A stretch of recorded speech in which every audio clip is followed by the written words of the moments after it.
D.C. I did. My first job was in Arlington, Virginia, at a bike shop. I have a lot of family up there. Also in nearby Sterling, Virginia. I have people down in Danville. I have people over in Newport News, and I have people way out in Roanoke.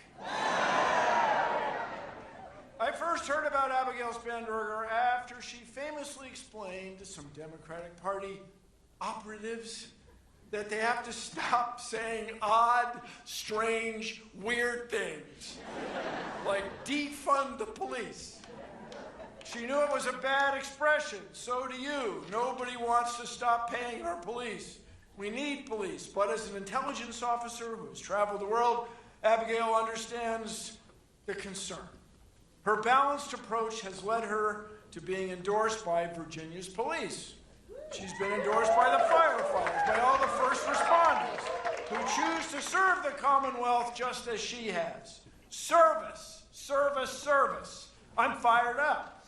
I have visited with Abigail in Capitol Hill to discuss space policy and investment in NASA. I can tell you, as your member of Congress, she continually worked across the aisle, getting people on the other side to work together on space, on defense, on drug addiction, affordable housing, transportation, and public health. Abigail Spanberger is the real deal.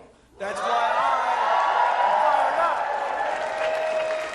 Now, speaking of public services, the Spanbergers have 3 kids in Virginia public schools. I met them a few minutes ago, and look, I'm fine. No, they're lovely. She wants to keep those kids in schools that are first-class schools so that Virginia can lead the world. Now, some may describe her as a moderate. I describe her as someone who is paying attention. She has thought about the Commonwealth and the work that needs to be done.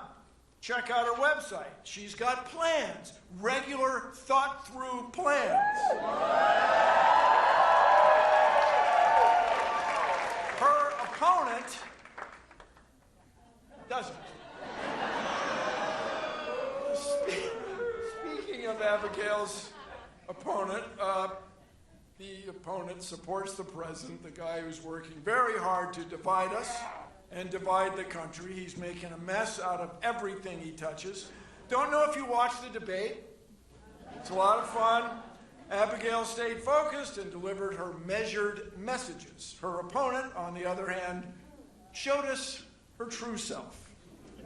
She was, she was ranting. She was talking nonstop, especially when it was clearly not her turn to speak. Watching other videos of her, I understand it's her style. And it's a bad one, an unproductive one. The debate was hard to watch, let alone hard to hear. This opponent is unfocused at best. She celebrates the Doge cuts, which are bad for our economy, bad for our international standing in the world, bad for our future. And second, she's just bad for women's health.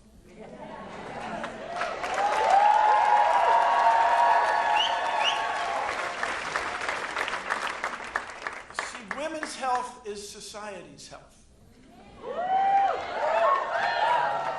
So Abigail's thoughtless, reckless policy ideas would make everything worse for everyone in Virginia. That's why I am fired up.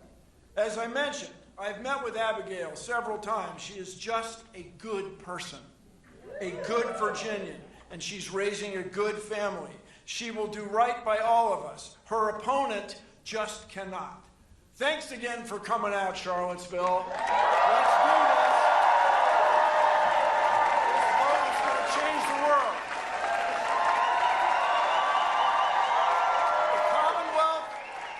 The Commonwealth of Virginia is going to lead the way into the midterms of 2026. We're going to do that by getting out the vote. That's why I'm just so excited to see you all here. Now, speaking of excited, our next speaker is a remarkable guy. Everybody, you know who he is. Give it up for the mayor, Give it up for Secretary Pete Buttigieg.